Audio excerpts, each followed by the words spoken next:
All right, what's up, YouTube? We're playing Settlers Catan, but we're gonna do something a little different today. We're gonna do a podcasty kind of episode, and today's topic we're gonna be talking about VR.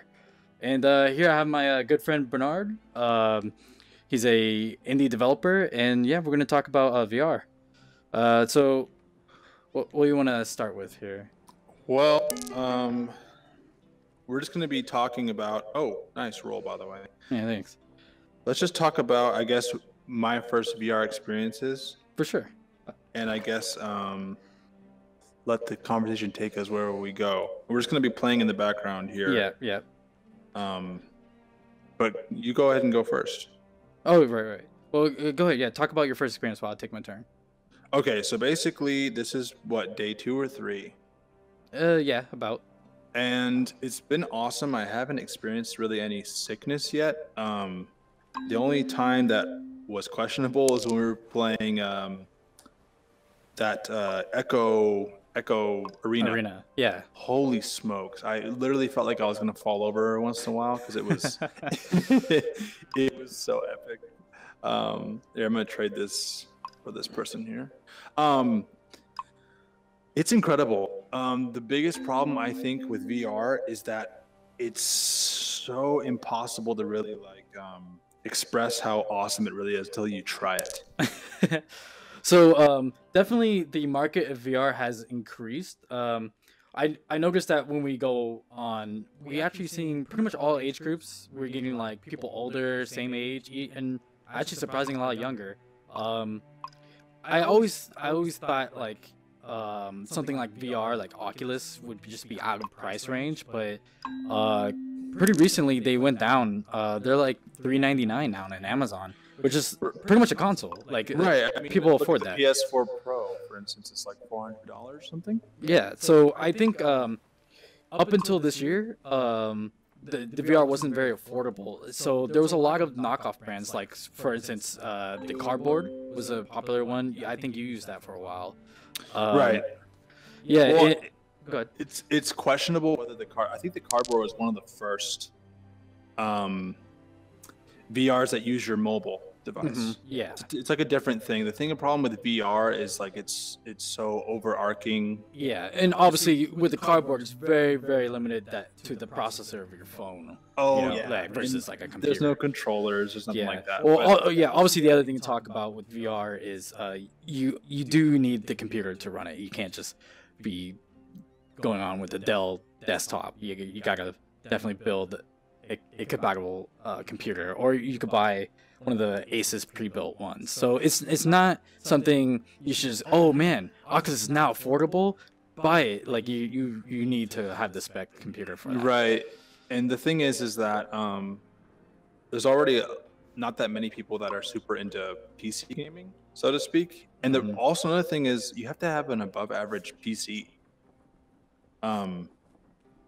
You really have to have like a really good graphics card, a good processor, and everything to have a good experience. Because if you try to play, this game with like below minimum specs, you're gonna have like screen tearing, and it's gonna be awful. Yeah. Oh, come on. Why you, Mary Jane? Or no, not Mary Jane. It's Mary Jane. So well, funny that we go off the like problems first of the Oculus, but get it all out of the way. Yeah, just get out of the way. We'll talk about like issues. So yeah, one was you need to have the computer, and it's not maybe the Oculus is more affordable now, but I wouldn't say the computer may be affordable to the average player unless you are used to PC gaming. You probably already have the computer for it. Yeah. I guess the system is affordable, but not so much the computer. Let's see, what's some other downside?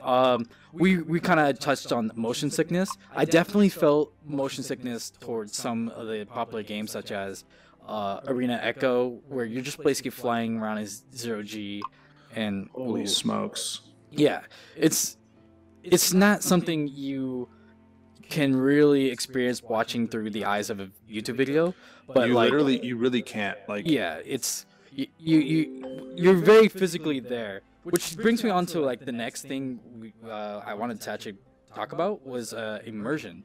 Like I want to like pretenses was saying a lot of video games, how they are judged nowadays is how immersive the game is. How much do you feel that you are through the eyes of the character that you're controlling through the controller? But that might not even have to be first-person view games.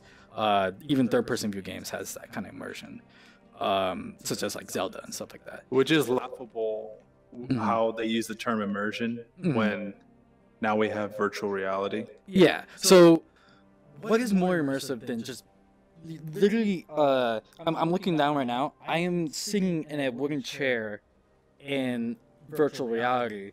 Although I'm actually sitting in a chair in reality too. But like this game board, it very feels like it's in front of me. It's not. You know, my hand goes right through it. But it's so there. Like your vision, everything around you is just you're just there. Your ears are covered up, at least on the Oculus. They're covered up, so you hear game sound and all that effects. Two of the main senses are just completely blocked. Like you're inside a game, which has been pretty much any gamer's dream since I don't know. Yeah. It literally is like a dream come true. And I feel like what's awesome about it too is your eyes will start to adjust and get like your brain will be fooled. I mean, you really think that there's true depth. It's awesome. Let's see.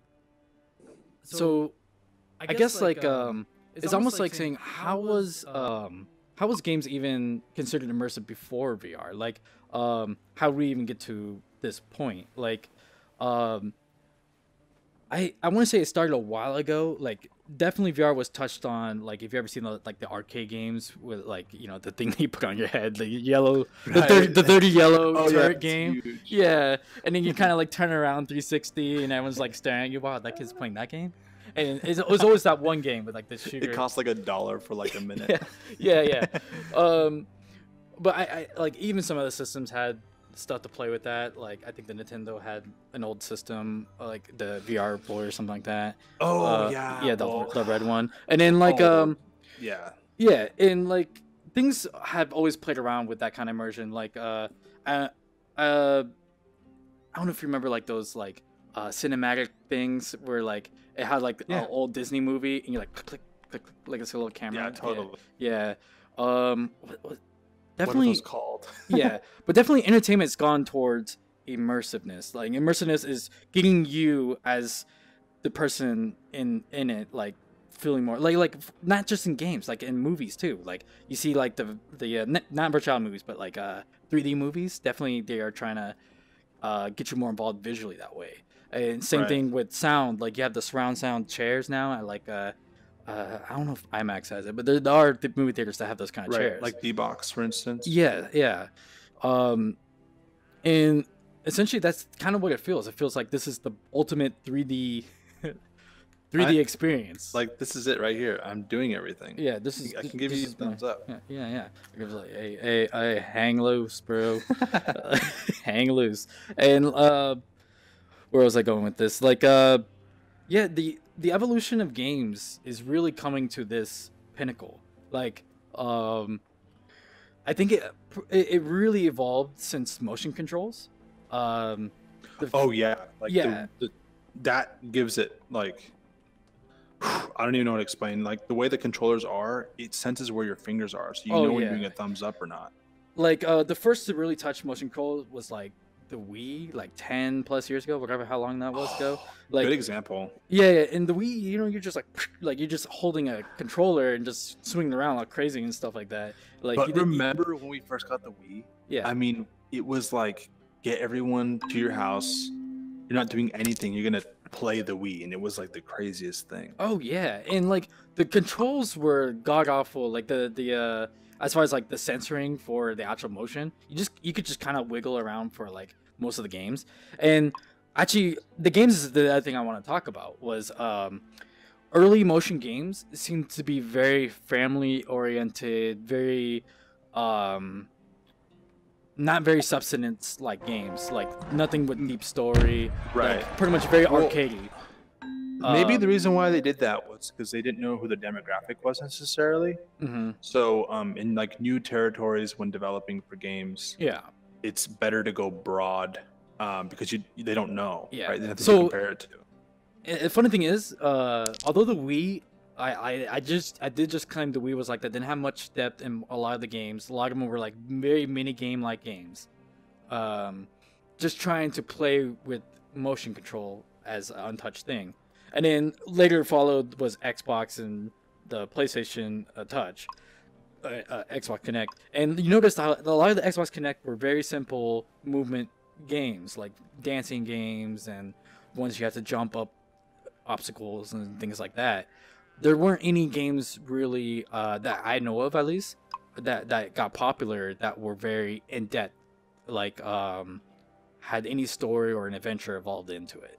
And one thing to say about what it led to this, the Oculus, is the Oculus now has the capability of having that type of game, that the game of being immersed with full depth story and just basically the most close to immersion that you could possibly get. If you want to get closer to immersion than virtual reality as is right now, you would literally have to plug up your other senses. Like there would have to be like some kind of thing that plugs into your nose and then you can smell your game, you know. And then the next thing past that would probably be like touch, like, you know, being like in a vibrating chair or something. I don't know, like it's just like you feel part of the environment somehow. Right. I think more body movement, so like sensors on your elbows, on your joints and stuff. Yeah. But for now, I feel like the development is so good that they can like kind of draw out where your arm should be. Yeah, oh yeah. And like the funny thing is, when I close my fist, I'm really closing my fist in real life. Like it's like, and I'm really doing finger guns. Like it's very cool. Yeah. They definitely have the hands like down to a notch. Like it's yeah, your feet don't really feel very involved in a lot of these games. And I guess that is kind of the limit of Oculus right now. I do know others like the Rift is playing with full body controls. But well, this is the Rift. You're talking about the HTC. HTC. Okay, sorry about that. My bad. Yeah, the Vive. Sorry. The Vive. The Vive. Right. Yeah, the Vive can have the full body controls accessories, but it doesn't seem that most of these games out right now really involve that. One, they don't take advantage of it. Well, let me tell you something. So, one, they don't take advantage of it. Two, it's hard to develop for. Three, it's hard to make a game that will take advantage of it. I mean, it's a whole bunch of stuff. And also, the HTC Vive is way more expensive. Yeah. Especially when they don't have these touch controls. It doesn't make any sense right now. They are in development right now on trying to make better controls that stick to your hand, but there's no until we actually see them grow to that point, I can't really fight for the Vive, especially since I'm not using it. Yeah. I have seen other people though. I have seen people on VR chat that they're moving their legs and all that stuff. I'm like, how do they do that? That's awesome. And that is cool, but I don't think it's arguably worth buying over the Oculus. The Oculus seems very other than like having the high specs and all that stuff, I think it's relatively user friendly. The other thing is they have daily deals. They're very, and yeah, it's just everything seems very compatible with the Oculus. I haven't had any problems downloading through Steam or through the Oculus Store. Yeah, it's just troublesome. Or there's no trouble in it. You know what I mean? It's just free of issues. Yeah.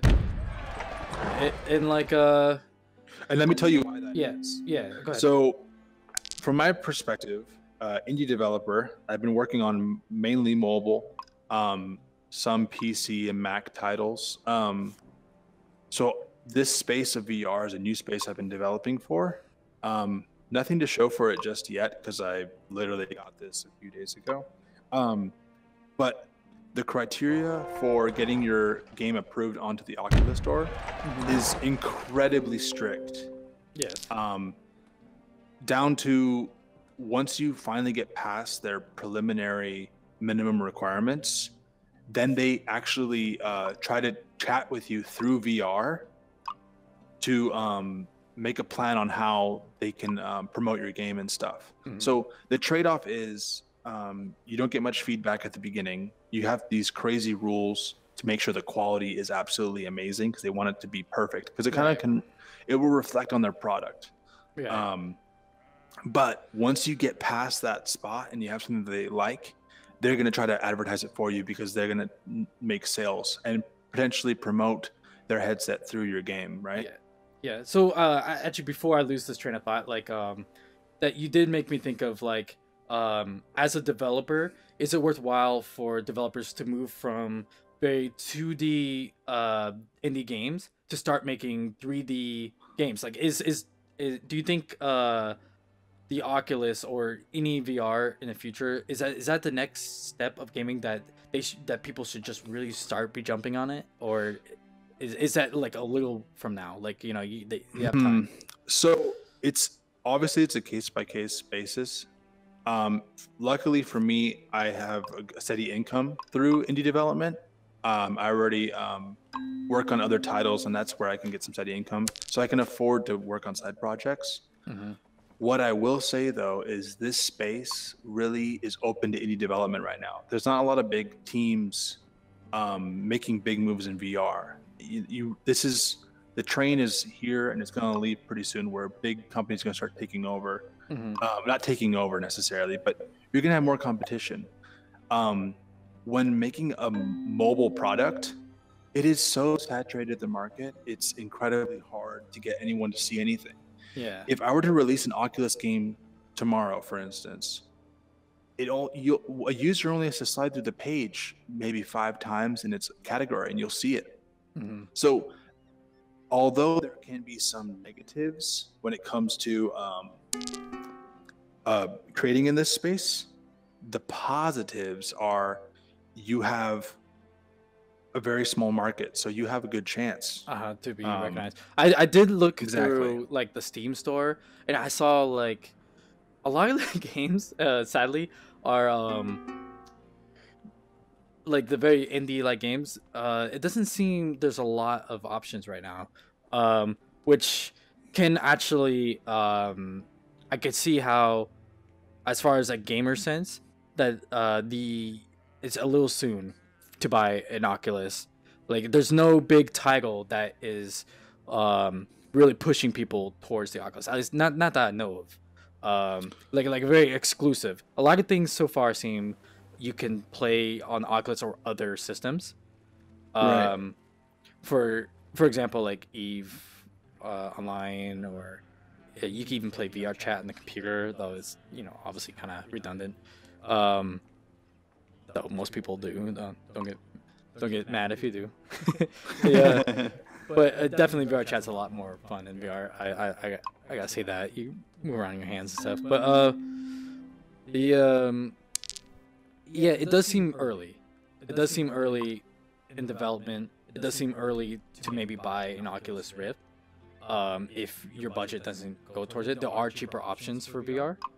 But if you are in the market for quality, you have the money, you have the PC, I would definitely say go for the Oculus. That's the beauty, is the tech is here. And what's beautiful, at least what the Oculus is doing, and I think it seems like from what I've read, the HTC Vive is also doing, is their upgrades are very modular. So you don't need to worry about investing into tech and then to get replaced in a short period of time.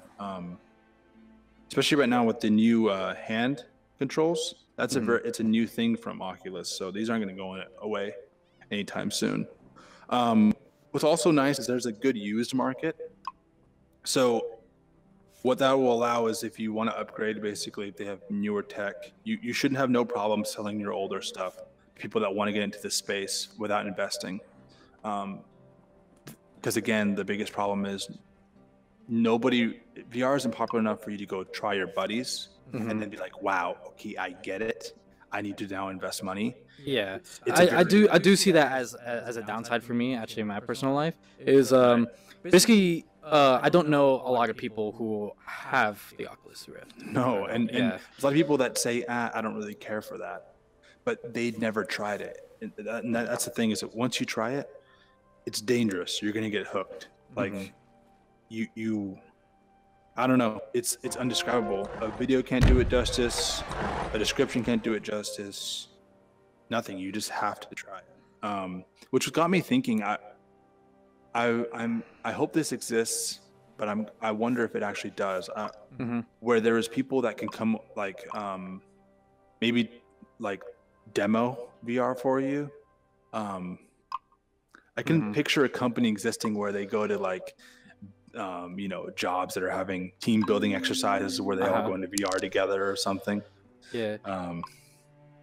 Maybe like for birthday parties or something. Yeah. Like, oh, so you mean like one of those game trucks, but for VR? Sure. Yeah. Yeah, I got you. Another thing actually, like I was thinking of, is other applications of VR other than gaming.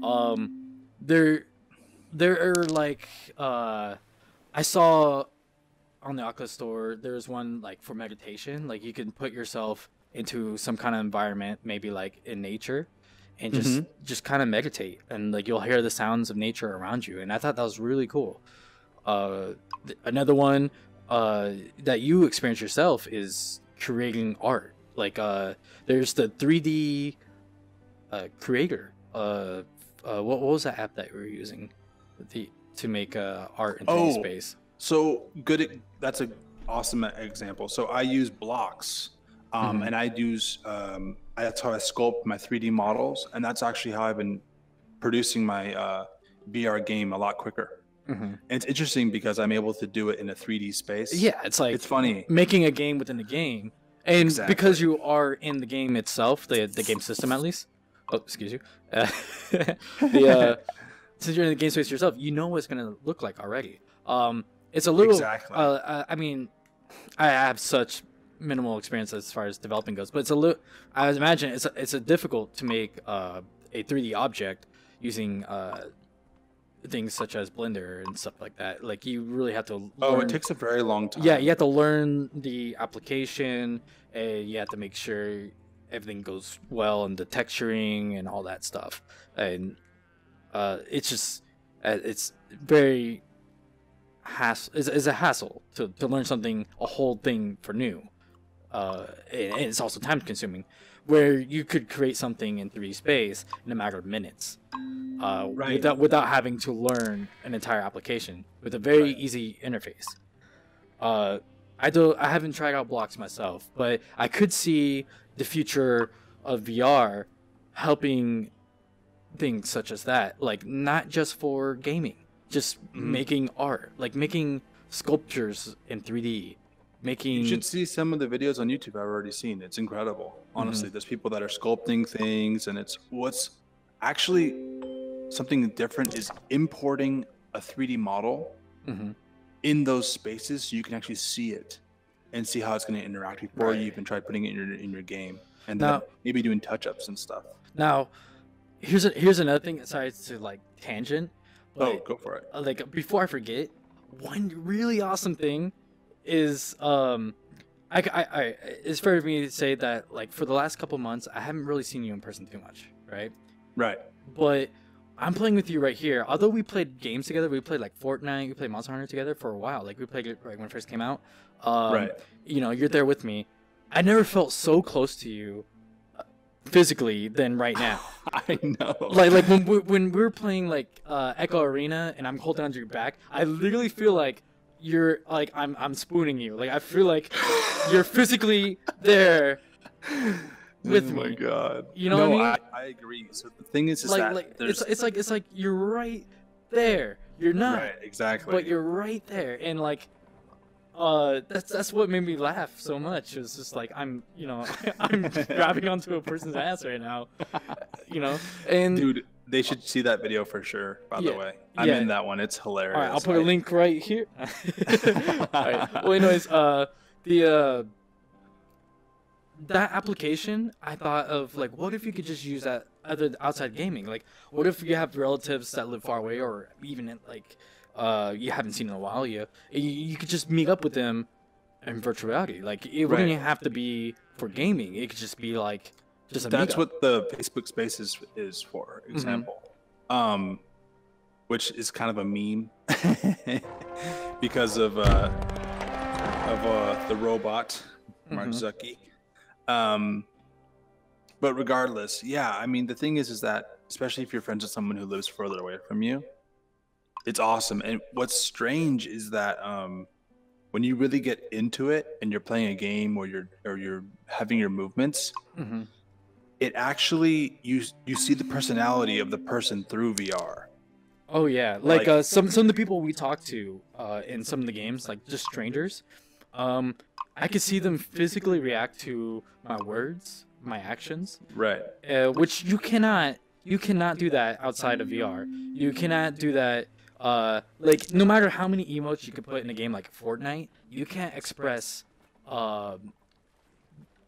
physical like reaction than you can through VR. Right. When we were meeting those people, I felt genuinely like I was meeting those people, and that's another thing to bring up. Is the community so far has been non-toxic, has been so nice. Yeah, that's another thing, which is crazy. Is that like I don't know if it's in the video that we took we had together. That guy like went out of his way to show us the ropes. He could have trolled us really hard. Yeah, and like even other people, like it just seems like the toxicity that is present in a lot of gaming is just not there in VR.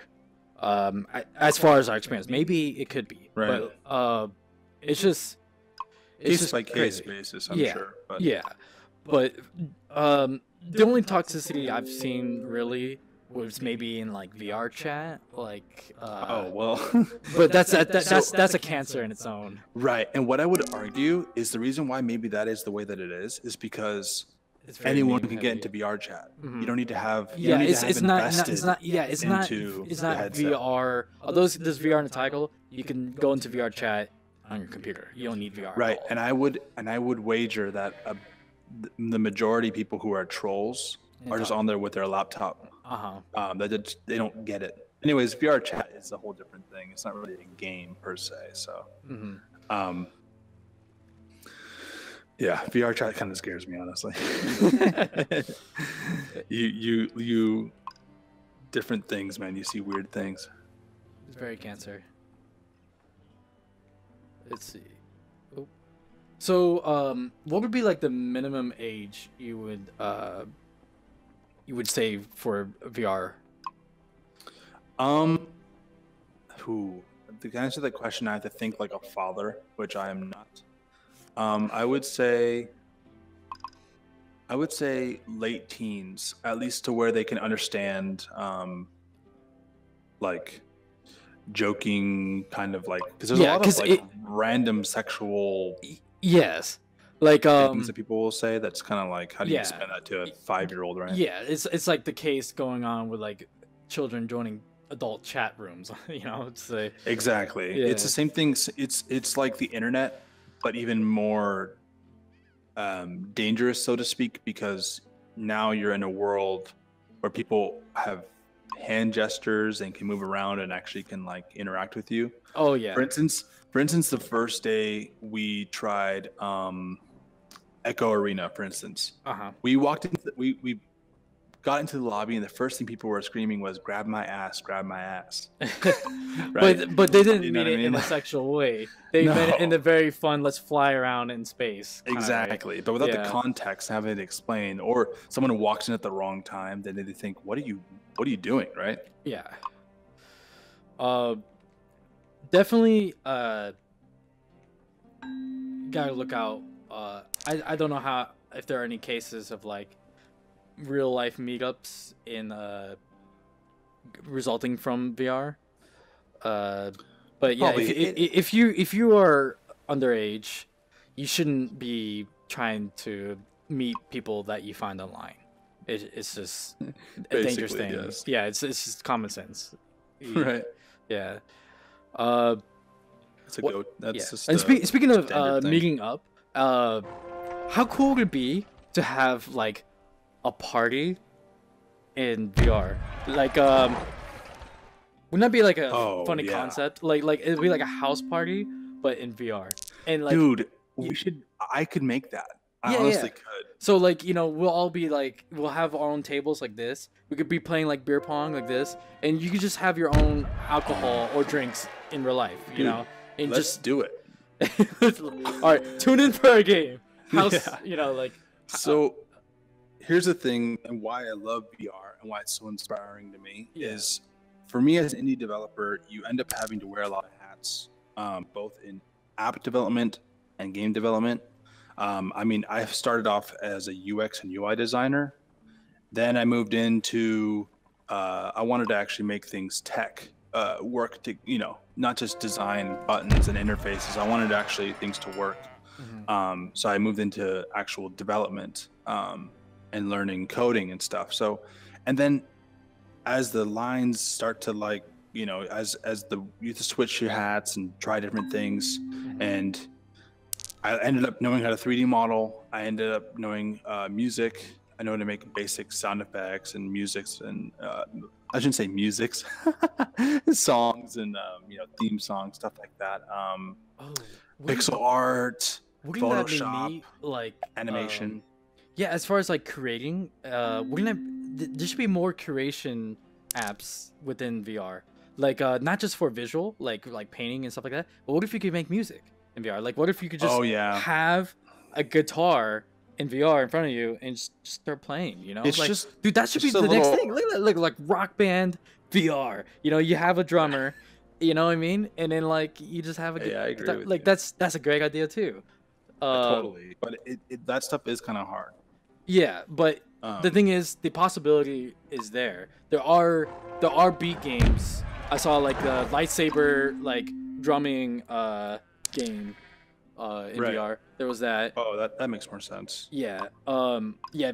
Guitar would probably be a little harder because you have to get the way you strum and how many you hit. Or yeah, it just be how aggressively you hit. Well, I was thinking more like it was more Guitar Hero-esque. Oh yeah, for sure. Not like real guitar, but yeah. Well, the problem is even with the advanced motion finger gestures that we have, we can only do hands and certain index fingers, you know. So that's your limitation right there, I guess. Yeah. Well, I'm talking about kind of future, like if they were to develop VR a little further, the possibility that it can have. You can meet people across the world for the first time, you know, and really feel that you're there with them. You could, play games or even create art together. Can you imagine like two famous artists meeting each other face to face first time and they build something incredible? They sculpt something incredible. Or like I said, if they develop enough that you can create music, can you imagine like your two favorite artists getting together in VR and creating music? What's funny about that is that's gonna happen eventually.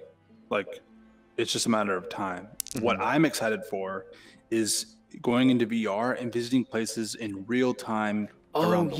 Yes. Yeah, they might have something like that already. I think they have Google VR, but that's all I was saying. I don't think it's real time. I don't think that. I think it's like a picture. You just kind of look left and right. Right. I want to visit like Disneyland and look around and maybe, you know, see some friends that are visiting down there or something.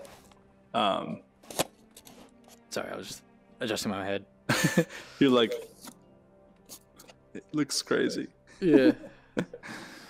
All right. Is it your turn? Yeah. Sorry. I actually haven't really been playing much Mind in this. I just kind of going with the flow of our conversation. So, what are some other points we can make about VR? Like, see, you want to?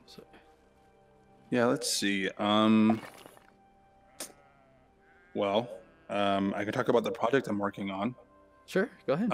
Basically, I'm fascinated with how things evolve.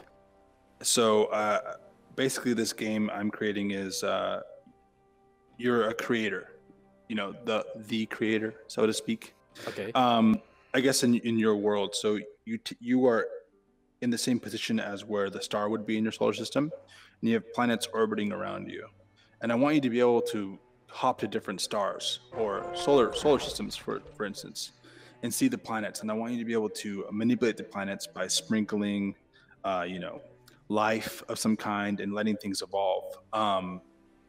Basically, everything's going to have a probability of mutating, and then there's going to be a huge amount of combination between how animals will form and plants will form. And you collect your genetic material, Mm-hmm. and then with that you can send it to other friends, and they can have their own creatures that kind of take shape. It's just like what's great about this space is that there's not many things. You can just make whatever, honestly. Yeah. So I was about to get into it. It's a very unique idea as far as thinking a virtual reality game could do something like that. It definitely opens up a whole new perspective in gaming. Right. So far, a lot of VR games seem to be, at least when they first began, from what I noticed, it was very arcadish, very, very lighthearted. But one thing I actually really wanted to see developed are full-length, story-heavy games. Yeah. Like just total immersion. I did see Skyrim, and that's what actually got me kind of excited about the idea. Was a game like Skyrim can be in VR, especially since it was a first-person view game. It makes sense, but that's just proof that the possibility is there. So more heavy-handed games can be played in VR. Like and I could justify paying $50-$60 for that.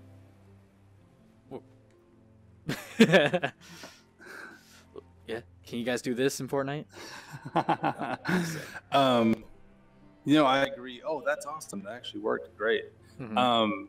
Kingdom Come, I think, should be in VR. I think they're working on that, or it was talked about, but mm-hmm. the game still has a lot of bugs. So I think trying to throw VR in there it's hard. The biggest problem I found out with a lot of games is, for some games, VR is an afterthought, and it's a marketing thing. Yeah, I definitely thought the reason why a lot of people don't push VR right now is because it wasn't very affordable up until recent. I look in, I see on a lot of the coming soons, there's just now people just barely really touching the VR. Everything the light touches is yours. What if we could just game? You know what? A party game is actually sick. I'm gonna work on that. I think that's the thing is like you can sit here and come up with 10 different games that actually would be awesome. Yeah. And that's why we need to there needs to be more indie teams just to make stuff. Like what about this idea? So do you remember I don't know how many years ago it was, but it was very, very popular, was the Chatroulette, where you just go on Chatroulette and you just talk to some stranger for like a minute or however long you want to. And what if there was something equivalent to that, but in VR? It's basically VR chat though. Yes, it is. But it's more of like a one-on-one experience. Like the distance that you are to me, it feels like we're having a conversation. We are having a conversation. Right. It feels very casual. You could just talk to random people like, "Hey, what's up?" And things like that. I guess, yeah. Pretty much any VR game feels that way already. So I don't know why I actually brought that up. But then you don't really have the choice to as far as the interface of what Chatroulette had, where you're just like, oh, I don't like it. just swipe away and go to the next guy. But yeah, there's so many possibilities. It's just it's a canvas that's not fully painted yet. It literally, there is. What's awesome is that all it is a new immersive take of video games, right? Yeah. So what that means is for now, suddenly every genre of game, every game, whether it's a board game or a game on a video game, right?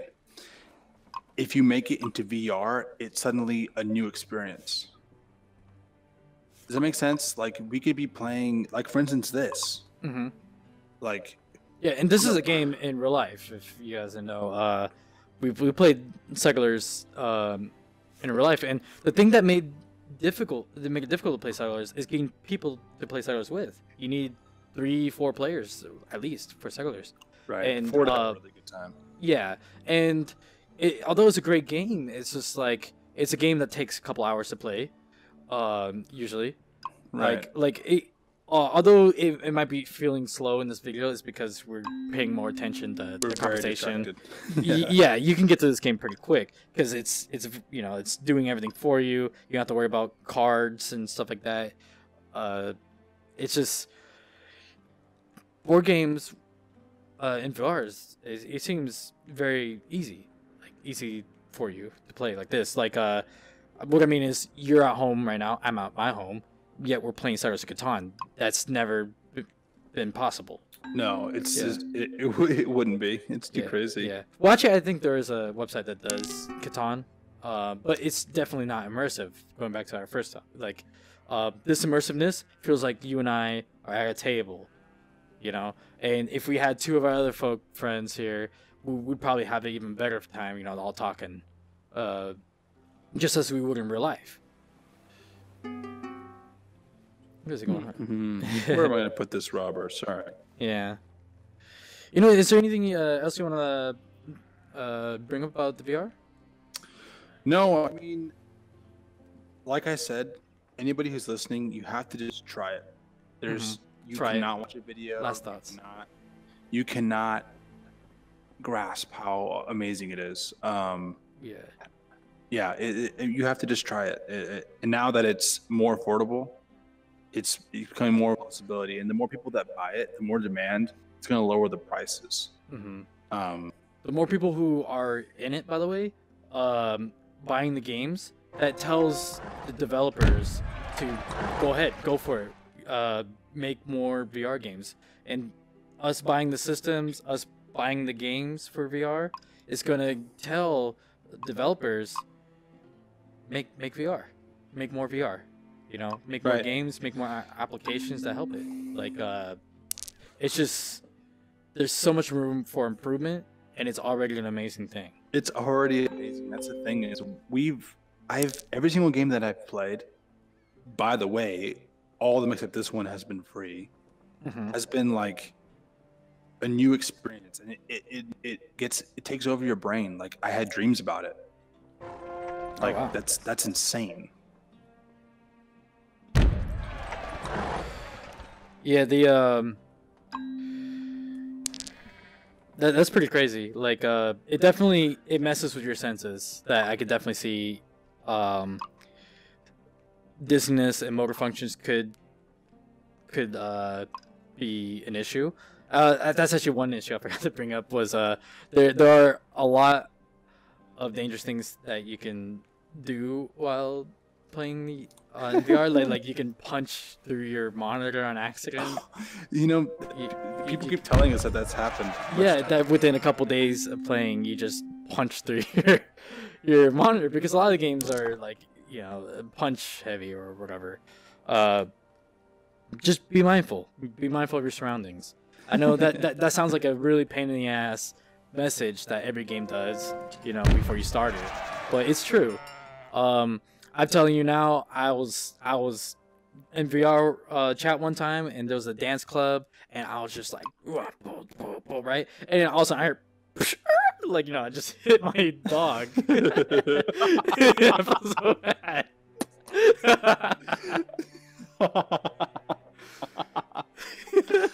Dude, only in VR, baby. Yeah. Only in VR. Oh, that is man. hilarious. Yeah. Dude, just stomping the floor. So hard. Just stomping the floor in VR. Well, unless there's any final thoughts you have, I think that calls it for our podcast episode, huh? I mean, that works for me. Yeah. All right. Well, thanks for watching, guys. And we'll see you on the next podcast. See. Whoa. All right. Take it easy. Hold on. Try go on the table again, and then can you try to reverse your head and go back out? It's hard. It's hard to do that. That's so creepy. I'll probably put that at the end.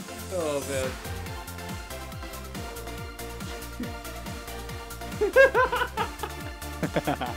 All right. Oh man. I just.